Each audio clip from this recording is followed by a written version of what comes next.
Alam nyo, na-addict na ako sa solar bulb. Ang ganda kasi nito. Hindi mo na kailangan ng kuryente. Araw lang, buhay na. Ang tipid.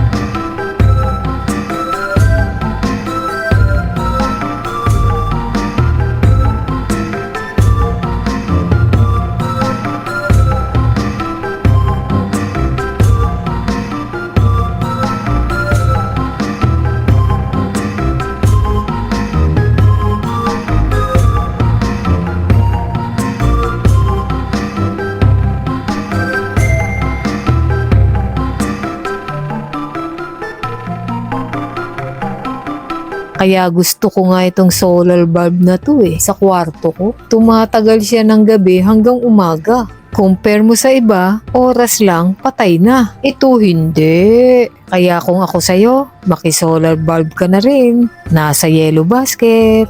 Bye-bye! Solar itlog!